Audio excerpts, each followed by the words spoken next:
This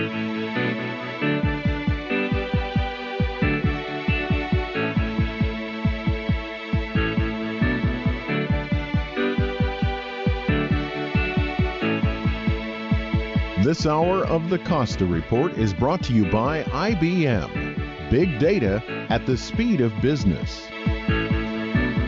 Welcome to the Costa Report. I'm Rebecca Costa, and thank you for joining me for another 2 hours of Straight Talk Radio.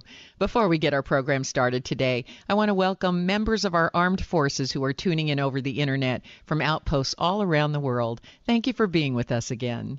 In just a moment, the 37th Governor of California, Gray Davis, will be joining us to talk about his experience facing one of the worst financial crises in California history. What can our leaders do to get American cities, counties, states, and the federal government back on the road to fiscal health? There are few modern politicians who have experienced record surpluses followed by devastating deficits in the way Davis did, and as a result, few who can speak from real-life experience rather than economic theory or political rhetoric. But before Mr. Davis shares lessons learned from his experience overseeing an economy that rivals many countries, let me tell you a little about his background. Joseph Graham Davis was born in New York City, the oldest of 5 children. When Davis was 12, the family moved to California, where Davis attended both public and private schools. He earned his undergraduate degree in history from Stanford University and his law degree from Columbia Law School. Upon graduating from Columbia, Davis entered the United States Army, where he served in Vietnam during the height of the conflict. He returned to the U.S. as a captain and is a recipient of the Bronze Star. The experience Davis had in Vietnam had a tremendous impact on his desire to participate in forging public policy.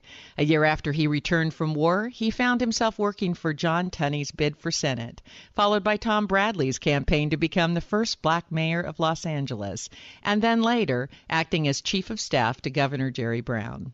By 1983, Davis was ready to step out on his own and was elected assemblyman for the 43rd District of California. In 86, he became California's state comptroller, a position he served for 8 years. 4 years later, Davis was elected the governor of California. As governor, his passion for education and fiscal experience were popular among voters who were witnessing a dot-com boom and record surpluses in state coffers. Davis wasted no time putting those surpluses to work in education, launching the largest transportation initiative in the state's history, and obtaining health care for over 1 million uninsured children.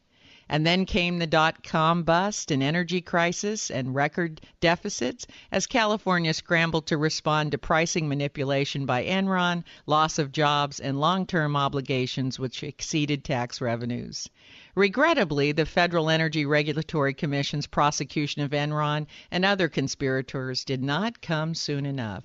Davis was recalled as governor, and Arnold Schwarzenegger stepped in, vowing to turn the downward spiral around. But that was not to be. 8 years later, Schwarzenegger handed a deficit of $25 billion to Governor Jerry Brown. Today, Mr. Davis is counsel to the law offices of Loeb Loeb in Los Angeles and a senior fellow at the UCLA School of Public Affairs. It's my pleasure to welcome to the Costa Report former Governor of California, Mr. Gray Davis. Thank you for being with us today, Mr. Davis. My pleasure. Now, there are a lot of topics we're going to cover today, from energy to education, but I thought we should open our conversation by setting some of the records straight. I still feel there's some misperception out there. California went from boom to bust during your tenure, owing to 2 crises which no one could have foreseen: the sudden dot-com collapse and also energy shortages and price manipulations. Looking back at your predecessor's inability to cure the deficit, do you feel vindicated at this point? Look, I'm glad California is getting back on track. I'm delighted the work Jerry Brown has done now. You know, we fought the good fight when I was there. Every governor has to deal with things that come out of the blue, and I'm proud that notwithstanding that, we were able to do some substantial things to minimize the energy crisis. For example, using my emergency powers, we built 38 power plants, not just built them, but licensed them all in 3 years. That generally takes 3 decades, not 3 years. It was more than the previous 5 governors did combined. So that helped secure California's energy future going forward. We also proved what conservation could do to reduce demand, increased the incentives of people to use less through our 2020 program. If they reduce their usage by 20%, we'd reduce their bill another 20% on top of that. So a lot of good things happened, but I'm happy that Governor Brown, 10 years later, has been able to right the ship. Yes, but based on the evidence that came to light, it really appears your recall was foolishness. I mean, even one of the primary actors in that recall, Ted Costa, has now publicly stated that California would have been better off had you remained in office. So how do you respond to that? I mean, Ted Costa's done a reversal.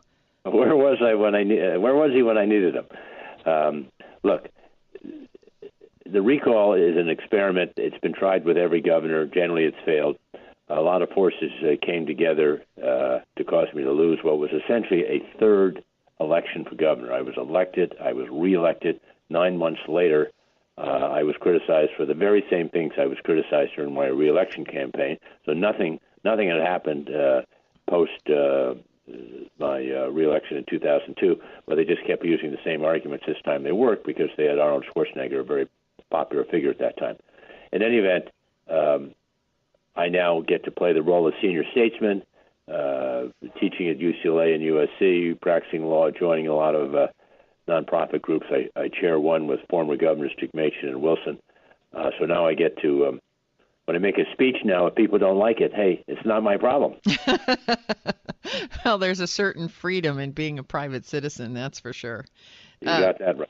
In hindsight, it's clear that there was mass manipulation in the energy market, and as a governor, you were in many ways backed into a corner, and you had to act. And as you say, putting 38 power plants online, that is a massive achievement in the state of California. As you look at our state's energy policy today, do you feel satisfied with the measures that have been taken? We're obviously better off since the energy crisis, but frankly, we've not fundamentally changed the law that I inherited from my predecessor that created the problem. The law said in 1996, I was elected in 1998, that the utilities should sell half of their power plants to somebody else. That somebody else turned out to be the energy companies, the Enrons, Dynergys, Reliance of the world. And then those energy companies should sell them back to the utilities. Well, the law didn't require the energy companies to sell them back to utilities.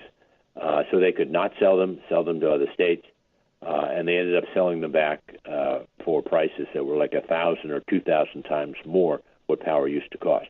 The big flaw was this deregulation law prohibited the Public Utilities Commission from regulating the behavior of these energy companies.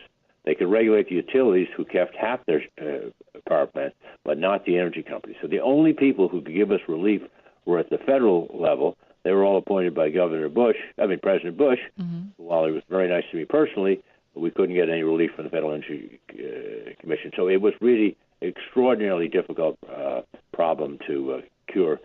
And but to make the point clear, the videotapes of Enron traders made it very apparent they were purposely shutting down plants, and shutting down those plants caused massive traffic accidents. Computers went down, all kinds of chaos in California, and they knew what they were doing, and they were caught red-handed.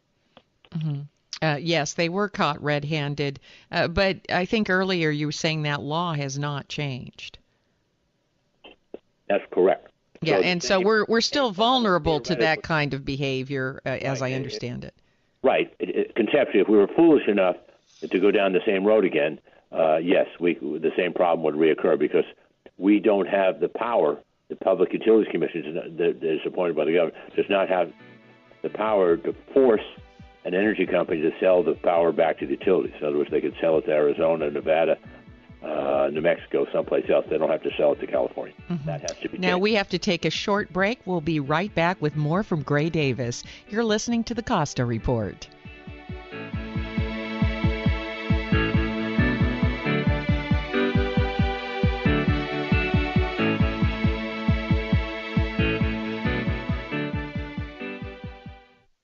Did you know that every day we create 2.5 quintillion bytes of data, and that 90% of the data in the world today has been created in the last 2 years alone? This data comes from everywhere, and it affects everyone. This data is big data. Big data is all data, and it's more than simply a matter of size. Big data represents an opportunity to uncover new insights, make your business more agile, and answer questions that were previously beyond your reach. IBM's Big Data platform uses sophisticated technologies and patented advanced analytics designed to complement your existing information infrastructure. The IBM Big Data platform allows you to get started quickly today and expand to address more complex problems tomorrow. It doesn't matter where you start, it matters that you start. Find out how IBM can help you turn big data into a competitive advantage by visiting ibm.com/bigdata today. Every day our world gets more complicated. Not only is new information coming at us faster than we can manage, new regulations, technology, and the effects of globalization have made it much more difficult to succeed. That's why I wrote The Watchman's Rattle, a book that, for the first time, explains how complexity makes it hard to separate facts from fiction, and eventually causes us to make important decisions based on unproven beliefs. And not just us, our leaders also fall prey to this phenomena.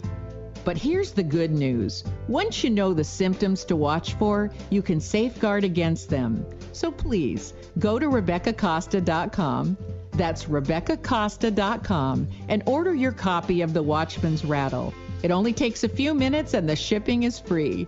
That's RebeccaCosta.com. Do it now. You'll be glad you did.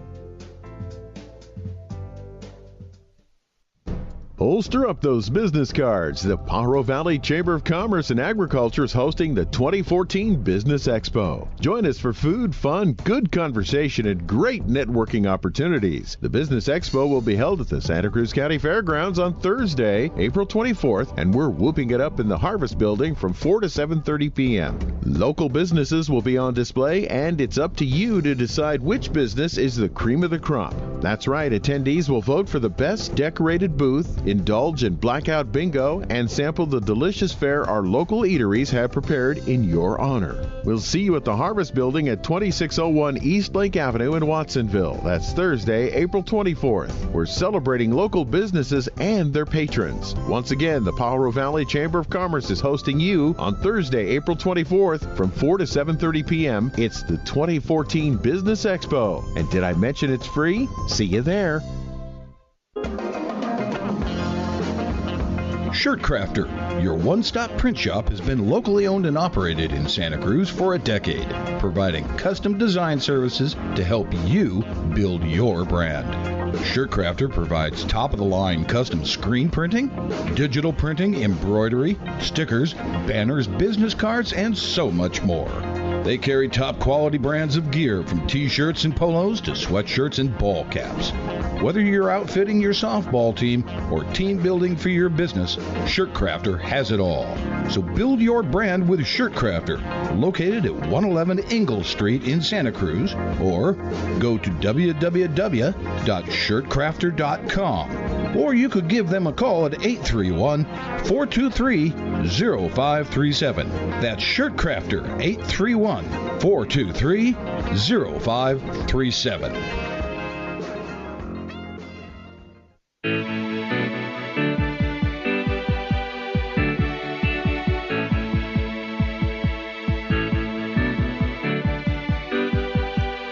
Welcome back to the Costa Report. I'm Rebecca Costa, and my guest today is former Governor of California, Gray Davis.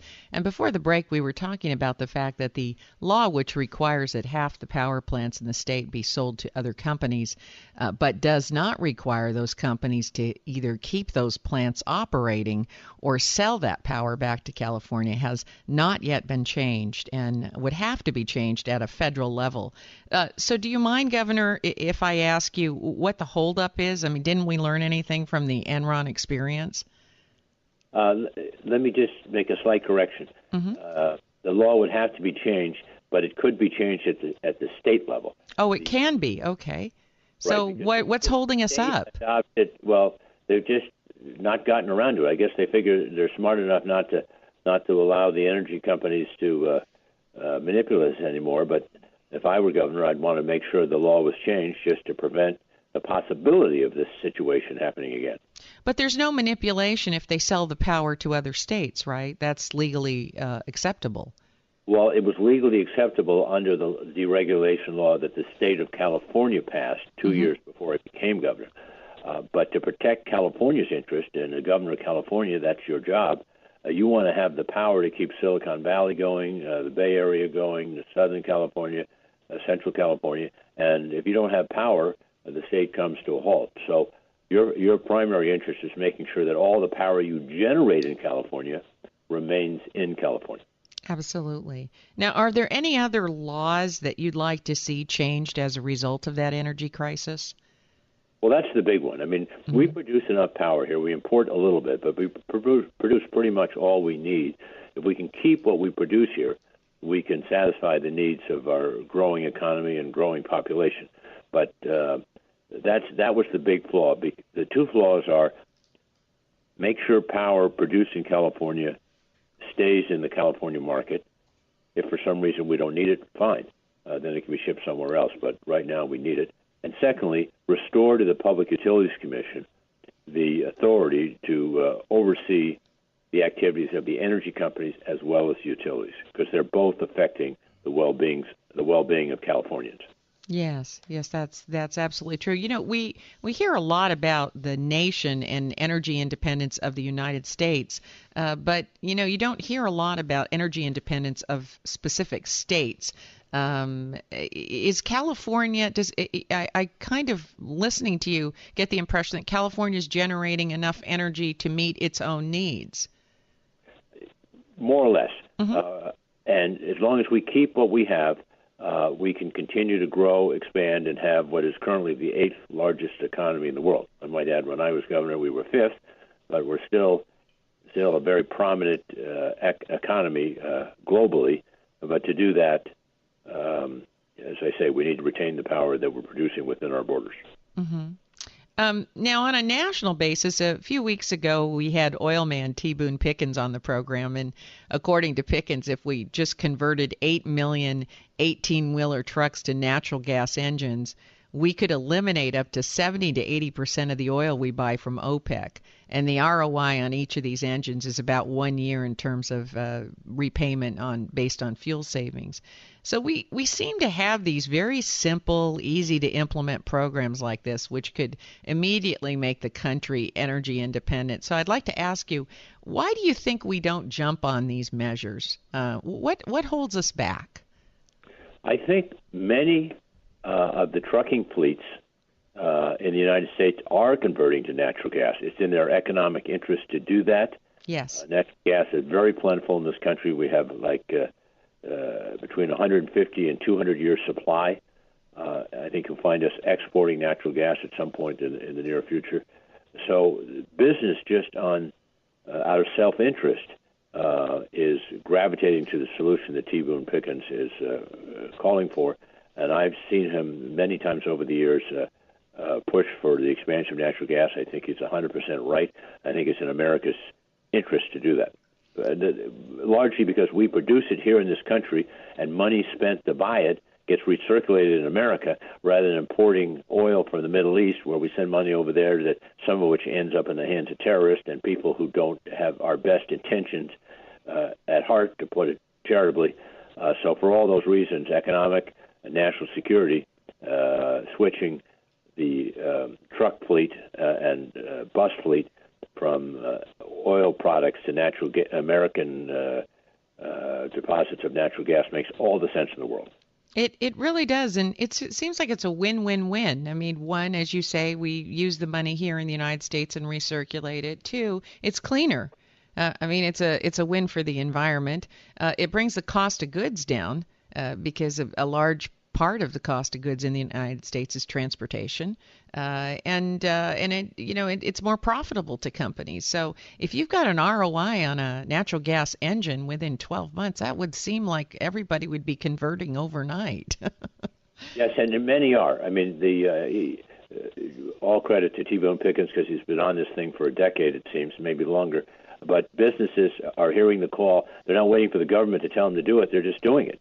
And we don't really care how the conversion takes place as long as business trucking fleets see it in their own financial well-being to convert from oil to natural gas. Absolutely. And speaking about the economy, let's talk about deficits and taxes. There are so many cities, counties, states that are facing historic deficits, and they've cut their services to the bare bones. As a leader who faced one of the worst fiscal crises in California, as you say, it was the fifth largest economy under your tenure. Where would you advise these mayors, governors, even members of Congress start? What do they need to do? I think just recently there's been talk in California about a new proposal that Governor Brown has to establish a rainy day fund. Now, we have a rainy day fund, but this is different. It said in good times we will take the money that comes from capital gains decisions. In other words, if the stock market is roaring, a lot of people sell and have big gains. If the real estate market is roaring, same thing. You can identify those revenues, and you don't allow those monies to be spent for the annual operation of the state of California. They go in a rainy day fund. They can be used to pay down debt, and we have quite a big debt. When I left office, a whole bunch of bonds, $15 billion bonds worth of bonds were sold, called economic development bonds, but they're really to pay off in part a gap that was created when my efforts to raise the it's called the vehicle license fee. It really should be called the public safety fee. Mm-hmm. All the money goes directly to local sheriffs and police chiefs and prosecutors. Yes. Not a penny stays technically. So anyway, my successor eliminated that, and that created about a $7 billion hole each year, which had to be filled. So bottom line is those obligations still haven't been paid off, and so the governor says, look, the money can grow to 10% of the general fund and can be used for one-time capital costs to build a highway, build a building, or it can be used to pay down debt, but it cannot be used for annual operation expenses. That's a very good model that cities, counties, and the state can adopt going forward. You are the inspiration for that rainy day fund, because even when California had major surpluses, I know that you were not anxious to spend all that money. So we have to take another short break, but stay right where you are. You're listening to the Costa Report. When it comes to Pinot Noirs, there are very few winemakers more knowledgeable than Scott Caraccioli. So tell us, Scott, what makes a good Pinot Noir? I think a lot of it starts in the vineyard with having an area that can grow the Pinot Noir grape to the most optimal maturation point in the grape's lifespan. And here on the Central Coast, in the Santa Lucia Highlands specifically, we have the ability with the cool climate to have long growing days, but not getting too hot with the coastal fog coming in to cool it down.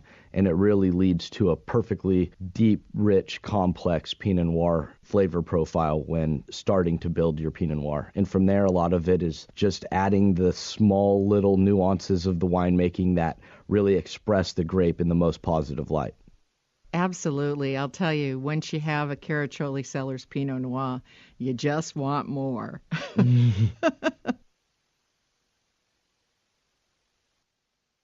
For the last 60 years, Coast Paper and Supply has been serving locals and businesses for all their cleaning and paper supply needs. With an 1,800 square foot showroom and nearly 5,000 products, you'll find everything you're looking for in the way of janitorial supplies, retail and industrial packaging, and disposable food service products for business or home. Not to mention their huge selection of boxes and shipping supplies. Their family-owned and operated business is located at 151 Josephine on River Street in Santa Cruz. Call 831-423-3350 or visit coastpapersupplyinc.com, a proud member of Think Local First. My name is Debbie, and I'm from Aptos. About 4 years ago, I remodeled my house, and it was professionally decorated. I wanted it to look like a magazine inside, so of course, the end was beautiful plants. But how am I going to take care of them? So I called Jungle Plant, and Dale gave me a fabulous estimate. She comes in faithfully every week, waters, dusts, fertilizes, takes such great care of my indoor plants, and believe me, I have 15 of them, everything from a large ficus to beautiful orchids. She's totally professional, trustworthy. She comes in when I'm not there. I really depend on her to keep things looking great, and she's become my really good friend. She's really knowledgeable about plants, knows where to put them so that they thrive, and if something goes wrong, she replaces the plants. My plants are a big part of my home decor, and I love looking at them and feeling something alive and green. So thanks to Jungle Plant, my home is complete. So give Jungle Plant a call at 462-5806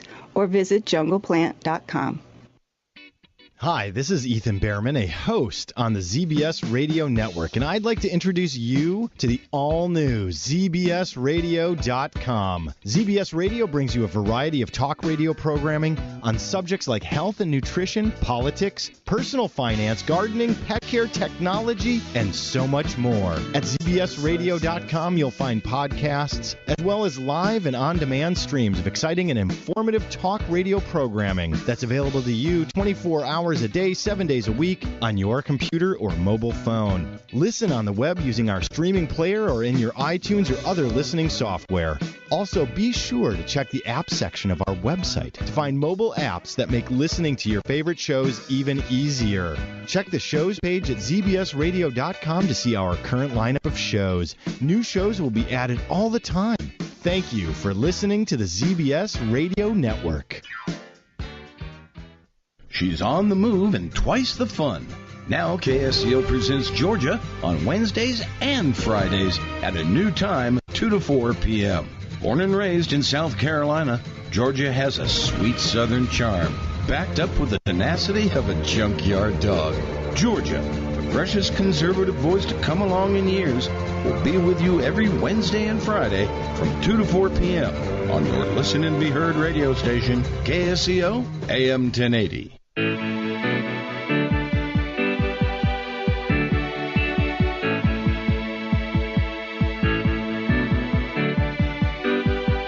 Welcome back to the Costa Report. I'm Rebecca Costa, and my guest today is Gray Davis. In the earlier segment, you were explaining Governor Brown's idea of a rainy day fund, revenues which could be set aside and not used for routine operations and functions, but could be used to pay down the debt.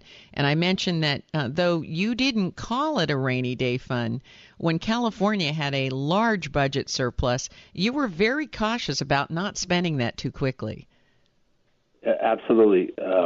I still think I have the record for a governor's veto of bills from his own party in 2000. Because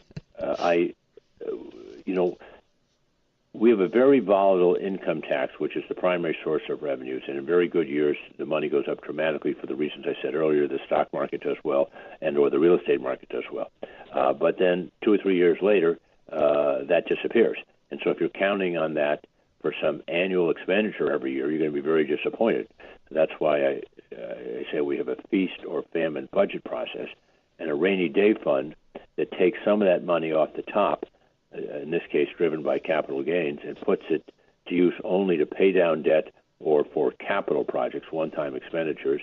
Makes a lot of sense. It starts to get the state back on a even course. But just to let you know how volatile the economy was when I was governor, in 2000, $13 billion more than my own finance department estimated came in the door. So we had an $85 billion budget projected. $13 billion more came in. The next year, $14 billion less came in. So it was a direct spike, straight up. What a swing that is. Usually that gets, spread out over 2 or 3 years each way, going up and coming back down. So I knew that the good times wouldn't last. I didn't know they would disappear the next year, but I vetoed so many bills that the legislature started complaining that I was being too hard on them. But I just knew that good times were not going to last, even though I did think they would last for another year or so. They didn't last more than 12 months. Well, I have to believe that one of the suggestions then that you would recommend to these mayors and governors and members of Congress who are dealing with record deficits right now and deficits that are really running amok is to exercise restraint when there are surpluses, as you did. Absolutely, and we're going through, relatively good times now. I mean, not everybody is employed, which is terrible, because I think the most important thing a government official can do is help everyone's dream come true, and every dream begins with a job. So keeping people unemployed or not helping them find work is really terribly frustrating and a terrific burden on the individuals and on the whole economy, because we have less people essentially pulling the wagon. Some people are riding it because we have to send checks to them. But I just think that when good times occur, people have to understand that we're blessed with this money, but we cannot spend it now. We have to put it away, so there's something to draw upon when the bad times come, because they will come. You're absolutely right about that. Well, that's the way you personally manage your finances. Why wouldn't you expect government to do the same? Now, there's no question, we were talking about jobs, there's no question that business tax incentives played a big role in job creation. But as you've pointed out in the past, having an educated, trained, and ready workforce is just as important as in the case of Silicon Valley. Is that right? Absolutely. I increased the research and development credit from 9 to 15%. I think it's still the highest in the country, in part because what do we do well? We are the most creative, innovative people on the planet. Part of it is just in the air. I like to say when you're educated, you want to join a company in the East Coast or in the eastern part of the country. In California, you want to start a company.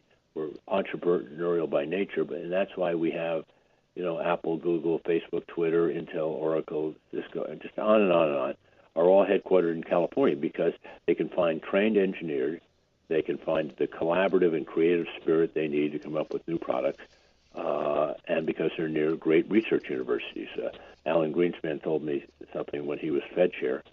He said, "You have 13 research universities in California, far more than any other state. Massachusetts only has 7, and no other state has more than 5. Just invest in those research universities, and they will create whole new economies." And they have. All the great biotech companies have come out of UC San Francisco, working with UC Santa Cruz, UC San Diego, and UC Irvine, UCLA. That's where the biotech hubs are in this country. Yes, but we increasingly hear news that that business conditions are unfavorable in California, and that as much as they appreciate the educated workforce, when it comes to expanding their businesses, they're looking for more favorable business conditions elsewhere. Is that myth or fact, do you think? I think it's a little of each. We have great companies here that prosper and do well. We do. It is a high tax state. There's no denying that. But I think the bigger problem to companies is a regulatory burden that, in my mind, is overly cumbersome and takes years longer than most other states. And I've been preaching that ever since, while I was in office and since I left office with Governors Wilson and Dick Manchin. I mean, it's a small matter, but in Southern California, in my capacity as a lawyer, I represented Northgate Markets, which is a family-owned business started by Mexican immigrants 30 years ago, and it's almost like a Whole Foods for Mexican food. It's got a lot of fresh produce and fresh fruit. Anyway, after 17 years, they got permission to open in South Central Los Angeles. It's a fantastic. Did you say 17 years? 17 years, yes, 17 years. Now, Northgate was only involved for the last 5 or 6. There was another supermarket that was going to join. They dropped out because their investors couldn't wait that long. But the shopping center development, Regency Centers, hung in there. And it's a spectacular, phenomenal place. I mean, the mayor, Garcetti, was there, all the local officials, and it's fantastic. But 17 years is ridiculous. I mean, well, what was going on in the 17 years? It's a long story, but the people who sold the property to the Community Redevelopment Agency when they were allowed to operate. Had second thoughts. There was 10 years of litigation. There was all kinds of environmental disputes. It took 17 years. And in the middle of it, by the way, the governor decided to eliminate the Community Redevelopment Agency, so these poor people were helping us also were looking to see if they could find some other job for themselves. It was just very, very difficult. But I only cite that because that happened on Monday of this week. Right, but there's an example of a business which is trying to open and could create many, many jobs, and they're thwarted from doing that for 17 years. I mean, at a time when we need those jobs. Yeah, you're preaching to the choir. Amen to that. I mean, people need the jobs. Local government and the states need the revenue. The way to do that is get more people working, and to wait 17 years is like shooting yourself in the foot. It's ridiculous. So we do take too long. The regulatory thicket is too thick, and nobody is saying, after 30 or 40 years of imposing all these new rules, shouldn't we go back and see if we can't harmonize these and make sure they're not duplicative, and see if we can't speed up the process so we can get more people working. More people working means the people are happier with themselves, making money, spending it, and the taxes they pay go to support local, state, and federal government. So it's a no-brainer. It sounds like a no-brainer, but then those are the things that we just don't seem to get on top of. I don't know why we wouldn't convene a commission with people like yourself who have worked both in public service as well as representing cases like this in the private sector. Put a group together and see if we can't streamline some of these regulations. If they're overburdening and they're preventing jobs from being formed, it seems like everybody right on the right and the left could get behind such an initiative to streamline regulations. Now we have to take our last break. We'll be back in just a moment to find out whether Gray Davis will return to political life. You're listening to the Costa Report.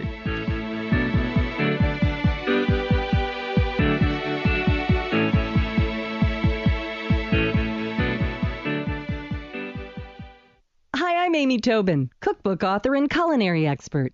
Strawberries, blueberries, blackberries, and raspberries. Dole has a bounty of berries ripe for the picking.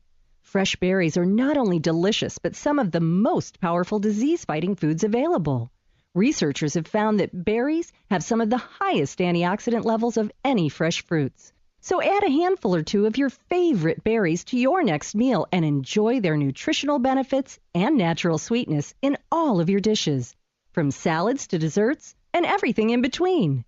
For fresh tips and ideas from Dole's berry experts, visit berries.dole.com. And be sure to check out the pages of mouth-watering recipes. Whether it's a sweet and savory blueberry cranberry chicken salad or a simple strawberry sorbet, Dole has the perfect berry to inspire your next berrylicious dish.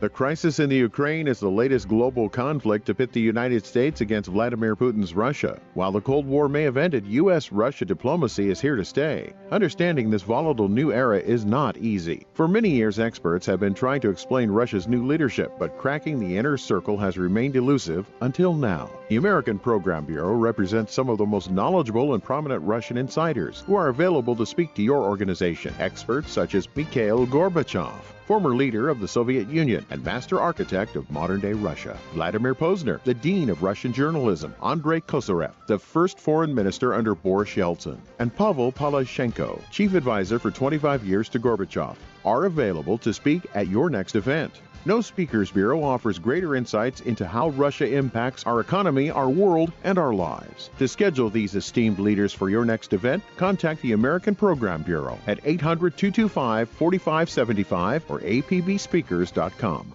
Hi, registered pharmacist Ben Fuchs here. I've been studying healthy bodies for 35 years, and what I've got to tell you may shock and surprise you, but if you listen up, it may change your life. While many hormones are regulated as prescription drugs, there are several important ones that are available over the counter. Progesterone and pregnenolone are two that immediately come to mind. You can get both online and in health food stores, and each provide relaxing and estrogen balancing benefits. Another important over-the-counter hormone is called DHEA. Bodybuilders love DHEA for its muscle building properties. DHEA is also important for supporting the health of the immune system. It can be especially helpful for fighting cancer. In one study on breast cancer-prone mice, DHEA supplementation reduced tumor incidence by 50 to 100%. And if you're trying to lose weight, DHEA can be helpful for you too. In one study from Temple University, DHEA-treated mice tended to stay thin no matter how much they ate. In a second study, middle-aged obese rats lost weight when fed DHEA-supplemented food. In fact, if ever there was a hormone with lots of positive health benefits, this is the stuff. Back in the 1980s, the FDA actually banned over-the-counter sales of DHEA. These days, DHEA is readily available and reasonable amounts can be taken with rare side effects and no toxicity. Overdosing on DHEA may lead to some acne or maybe some hair loss, but you've really got to take a lot to experience these effects, which reverse upon dose reduction. With all these benefits, DHEA can be considered the quintessential hormone of wellness. Because natural DHEA levels tend to decline as we get older, supplementing with a small amount, maybe 5 to 10 milligrams a day as Father Time takes his toll on our bodies, is probably a good idea. Pharmacist Ben here, urging you to go to kscohealth.com to order Beyond Tangy Tangerine, the Healthy Start Pack, and other nutritional supplements that I personally use and recommend. You can purchase these premium quality products at wholesale prices online at kscohealth.com. That's kscohealth.com. I'm the pharmacist that believes that staying healthy and strong is not only about medicine, it's about giving your body the raw materials it needs to do its work. Go to kscohealth.com. Make sure you check out the cool videos too at kscohealth.com. That's kscohealth.com.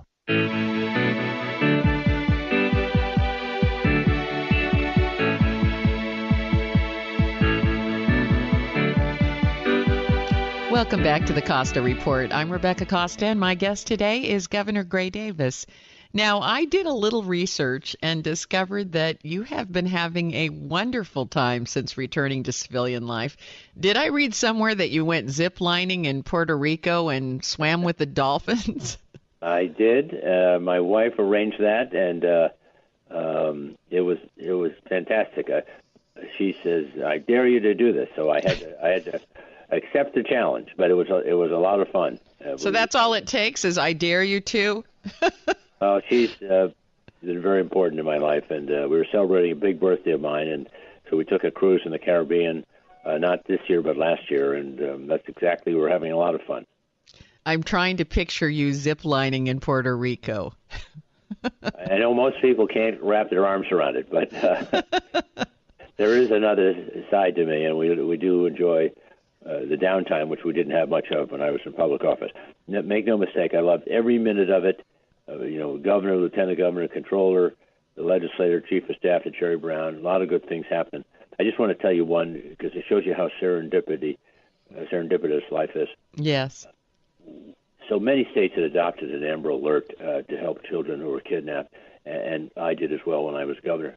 But we added a feature that was turned out to be remarkably successful. We had no idea how successful it would be, using highway electronic signs to put the name, make, and license plate of the car that was kidnapping the child. Well, I asked 2 or 3 years later after I left office the Highway Patrol Commissioner how that program was working, and he says, "Governor, you will not believe it. 161 children in a row have been found and safely returned to their families." Now, oh, my goodness. One or two have not. But, I mean, just something that you thought would be nice and helpful turned out to be a dramatic improvement, and now most other states in the country follow that lead. So that's just one example of how occasionally you can do something that is a substantial benefit to people in need. Well, the most important thing is taking action. And not all the programs that a leader sponsors or approves are going to work, but some of them, like these highway signs, they produce such an outrageous result that, and you really can't know. The human organism, we test and we learn. We put things out there. We see if they work. If they don't, then we adjust. Or we change course. This is how we do things. And I think that because so much politics enters into it, we start to get into a blame game when there really is no blame. They're simply experimenting, trying things. Some things will work, some will not work. Now, this program's distributed to over 5,000 radio stations across the country. And every day I receive emails and letters complaining of a lack of real leadership, of instituting programs like these highway billboards. So I do have to ask you, if called upon, would you consider returning to public service? You're going to have to talk to Mrs. Davis. Okay, put her on the phone. I'd like to speak to Mrs. Davis. I'll have her call you. Well, obviously, there are aspects of public service that you miss. I loved every minute, but you know what? 31 years is a big chunk of time, and I was 2 years in the military before that, so that's 33 years of public service. I'm proud of them, and I wouldn't change a thing, even the recall. I didn't like it ending that way, but 3 years later it was going to end anyway. My point is, you need time to breathe, help, be a mentor. I've been on state commissions with George Schultz and Condi Rice and Willie Brown and Bob Hertzberg and I've been on city commissions. We just made a report the other day, the city of LA. So I think that is a way in which I can help influence public policy, and if people want to blame it on me, blame it on me. I mean, what are they going to do? Mm-hmm. But you will would you agree with me that there's a tremendous void in terms of leadership, particularly on the national level, and that's not something you've tackled yet? No, but I think you got to get by Mr. Davis first. All right. Well, I had told a couple of people that work in your office that when we announced that we were going to have this interview with you, we were inundated with emails saying, well, did the recall just make him feel like he didn't want to do public service? And I said, I don't get that impression. I think that's already behind, and that's already been explained. And when now you have Ted Costa and Darrell Issa all coming forward and saying, yeah, that probably wasn't our best idea. I think it's all, I think the record has proven that was a great mistake in the state of California, and that the forces that were at play when the deficits were being racked up really were not anything anybody could have foreseen, nor could they have reacted any differently than you did. But, you haven't really taken on a national challenge. Is it anything that runs by your mind? Not really. I don't want to give you too much hope here, much as I appreciate your sentiment. Well, how about our audience's sentiment? We got 3 million people listening in today that I believe they'd be really excited about that prospect. 71 now, and my wife, you have to get her on board because she has become accustomed to this life of a little less scrutiny and just the freedom to pick up and go and do as we please. Well, she probably likes to have dinner with you, and I can't blame her one bit. Well, that is all the time that we do have left. But before we say goodbye, I would like to thank you for your many decades of service to the state of California and our country. Thank you, Mr. Davis. It's my pleasure. It was great to be with you. Thank you. If your station is leaving us after this hour and you'd like to comment about my interview with Gray Davis, you can email me at RebeccaCosta.com or drop me a note on Facebook, Twitter, and LinkedIn. I'd love to hear whether, in hindsight, you feel that Davis got a fair deal from the voters of California, or whether Costa, and by the way, I'm no relationship to Ted Costa, so before you start emailing me, no relationship at all, whether Costa and Darrell Issa exploited the public's need to blame anyone, for energy pricing manipulation by Enron and the collapse of the dot-com market, which is really what it boiled down to. Was Davis a casualty of a political lynch mob, one that wanted to blame a systemic failure on one individual? And have subsequent events vindicated Governor Davis? What do you think? You can drop me a line on the contact page of our website at RebeccaCosta.com, and I hope you do. And while you're at the website, take a moment to order your copy of The Watchman's Rattle, because there's a special chapter in the book which talks about why we like to blame highly complex, systemic, dynamic, and chaotic problems on individuals. We have a long history of becoming blame-seeking missiles, and in the book I explain why that never, not one time, has cured a systemic problem like a deficit. You can throw out members of Congress, you can elect a different president or replace cabinet members, even install a charismatic governor like Arnold Schwarzenegger, but it does little to alleviate the symptoms of systemic complexity. And if you really want to know why politician after politician has failed to curb deficit spending, all you have to do is pick up a copy of The Watchman's Rattle, where the systemic problem is spelled out in a compelling and also a fun read. I guarantee you'll never look at our problems the same way once you read The Watchman's Rattle. So don't wait. Get your copy right now while you're listening to the program. Only takes a couple of minutes and you'll be glad you did. And while you're at our website, which again is RebeccaCosta.com, be sure to check out our new bookstore where I think you'll find an interesting reading list. For years now, people have been asking me about what books I have on my nightstand. And so recently we put the books which I consider to be important and enlightening up on our bookstore page. And when you click on any book, it takes you right over to Amazon, and anything you order from Amazon, once you get to their page, triggers Amazon to make a donation to the Costa Report. And that keeps the Costa Report on the air. That's right. When you go through our bookstore page to get to Amazon, you're making a free donation. So keep excellent broadcasting on the air. When you shop at Amazon, before you click Amazon, go to RebeccaCosta.com first, click on any book on our bookstore page, and go to Amazon the long way. And do your part to fix what is wrong with the media. It costs you absolutely nothing except a couple of extra clicks on your computer. My guest next week is former chairman of the Republican National Committee, Michael Steele, who will be with us to discuss the danger the GOP faces by relying exclusively on attacking the president's policy. Opposing a solution is not the same as proposing one that's superior, and Steele wants clearly articulated program and policy choices to drive the next presidential election. Don't miss a provocative conversation with Michael Steele next week, right here on the only news program that puts policy ahead of politics. Now stay tuned for another hour of Straight Talk Radio. You're listening to the Costa Report.